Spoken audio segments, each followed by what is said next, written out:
Hello everyone, it's MotherGeek here. Welcome to my YouTube Christmas book advent. It's time to open another book. I wonder which one we're reading today. Let's see. Katie the Candy Cane Fairy, written by Tim Bugbird. In a gingerbread house on Lantern Lane, decked in red, white and green, lived a singer, Katie Candy Cane, Fairyland's Christmas Queen.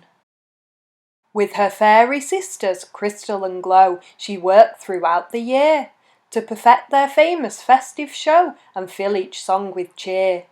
The secret behind the fairies' fames, the music and sparkle and lights, was extra special candy canes with magical red and white stripes.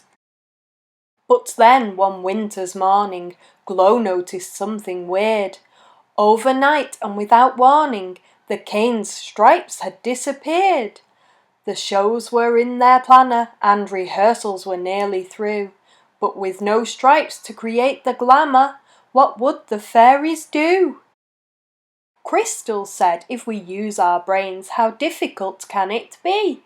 To put on a show without striped canes, let's give it a go and see. But with no flashes and fizzes, or musical magical stuff, and a lack of sparkles and whizzes, it just didn't feel good enough. So the fairies jumped on their motor trike and raced to Holly's cane store. I'm totally out of stripes, Holly said, and I know I can't get any more. I've got canes in gold with sparkly stars, or silver with hearts and dots. I've a few in blue and purple too. Look around, I've got lots. But just one thing I have not got, and that's without a doubt, is any kind of cane with stripes. I have totally, completely sold out.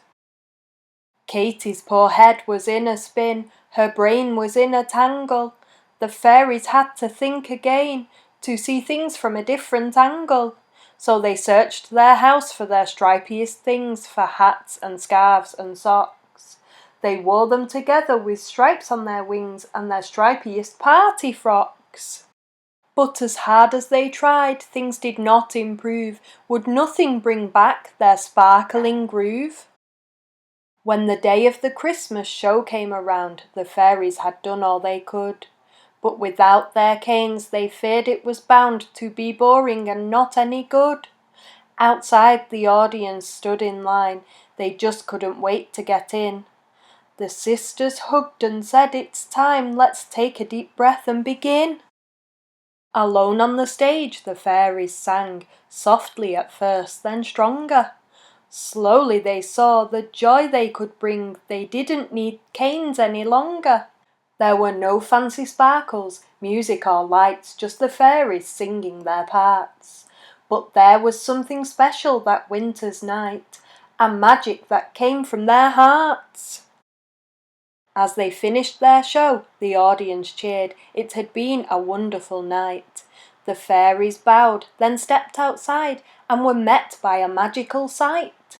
Candy cane stripes hung shining bright, like ribbons from every tree.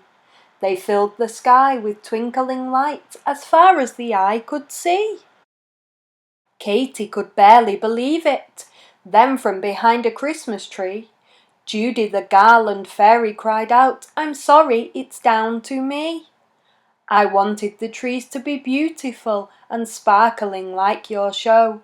So I took your stripes without asking. I've caused such trouble, I know. What you did was wrong, said Katie, but you tried to do a good thing. And tonight we've learnt we don't need our canes. True sparkle comes from within. Judy joined her friends in one last song as it started gently to snow. The fairies gathered and sang along. It was the best ever Christmas show. Katie's Christmas show was saved by courage, love and caring. And that night every fairy felt the joy that comes from sharing. The end. Thanks for watching. Check back tomorrow for another story.